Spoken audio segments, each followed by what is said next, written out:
আসসালামু আলাইকুম প্রিয় সবাই, আমি মোহাম্মদ হারুনুর রশিদ। আজ 29 জানুয়ারি 2026 বৃহস্পতিবার। আমাদের প্রতিষ্ঠানের শিক্ষা সফর 2026 শুরু হলো 7টায়। আমাদের যাত্রা শুরু বালাঘাট মিঠাপুকুর রংপুর থেকে। আর আজকের এই সফরটা শুধু ভ্রমণ না, এটা ছিল ইতিহাস দেখা, ঐতিহ্য ছোঁয়া, উন্নয়ন বোঝা এবং শিক্ষা অর্জনের এক অসাধারণ দিন। বাসের ভেতর ছিল দারুণ একটা আনন্দের পরিবেশ। কেউ গান করছে, কেউ গল্প করছে, কেউ আর জানালার পাশে বসে পথের দৃশ্য উপভোগ করছে। এই সফরের সবচেয়ে সুন্দর বিষয় হলো আমরা সবাই একসাথে শিখছি, দেখছি, অনুভব করছি। প্রথম বিরতি হয় রূপপুর পারমাণবিক বিদ্যুৎ কেন্দ্র, হার্ডেন্স ব্রিজ, লালন শাহ সেতু, উন্নয়ন ও ঐতিহ্যের মিলন। প্রথম যাত্রা বিরতিতে আমরা পৌঁছে গেলাম ঈশ্বরদী পাকশি পাবনা অঞ্চলে। এখানে আমরা ঘুরে দেখলাম দেশের গর্ব, রূপপুর পারমাণবিক বিদ্যুৎ কেন্দ্র।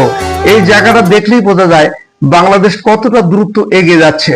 এটা শুধু একটা প্রকল্প না, এটা আগামী দিনের শক্তি, স্বপ্ন আর আত্মবিশ্বাসের প্রতীক। এরপর আমরা দেখলাম ঐতিহ্যবাহী হার্ডেন্স ব্রিজ। পদ্মা নদীর বুকে দাঁড়িয়ে থাকা এই ব্রিজ যেন ইতিহাসের এক জীবন্ত সাক্ষী। ব্রিজটার চারপাশে দৃশ্য সত্যি চোখ জুড়িয়ে দেয়। নদীর বাতাস, পানির ঢেউ আর সেই বিশাল স্থাপনা সব মিলিয়ে অসাধারণ। আর এর পাশেই রয়েছে আধুনিক যোগাযোগের এক দারুণ উদাহরণ, লালন শাহ সেতু। ঐতিহ্য আর আধুনিকতার এমন মিল খুব কম জায়গায় দেখা যায়।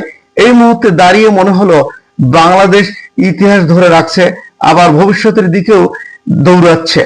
দ্বিতীয় বিরতি রবীন্দ্রনাথ ঠাকুরের কুঠিবাড়ি, শিলাইদহ, সাহিত্য ও স্মৃতির ঠিকানা।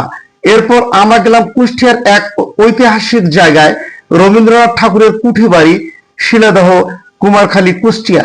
এই জায়গাটায় ঢুকতেই মনে হয় এখানে বাতাসেও সাহিত্য আছে, মাটিতেও সাহিত্য আছে, আর চারপাশে এক ধরনের শান্তি ছড়িয়ে আছে। রবীন্দ্রনাথের স্মৃতি, তার সৃষ্টি, তার ভাবনা সবকিছু যেন এই স্থানে জীবন্ত হয়ে ওঠে। এটা শুধু দর্শনীয় স্থান নয়, এটা এক ধরনের অনুভূতির জায়গা। তৃতীয় বিরতি ইউটিউব ভিলেজ, খোকসা, আধুনিক স্বপ্নের নতুন গ্রাম। এরপর আমরা গেলাম আরো একটি ব্যতিক্রমী জায়গায়, ইউটিউবে ভিলেজ, খোসকা উপজেলা, শিমুলিয়া গ্রাম, কুষ্টিয়া। এই জায়গাটা সত্যি অবাক করার মতো। এখানে গ্রামবাসী প্রযুক্তিকে কাজে লাগিয়ে নিজেদের জীবন বদলে দিচ্ছে। অনেকে ইউটিউব করে আয় করছে, পরিবার চালাচ্ছে, স্বপ্ন পূরণ করছে। এখানে এসে মনে হলো সফল হতে শহর লাগে না, লাগে শুধু সাহস, চেষ্টা আর সঠিক দিক নির্দেশনা।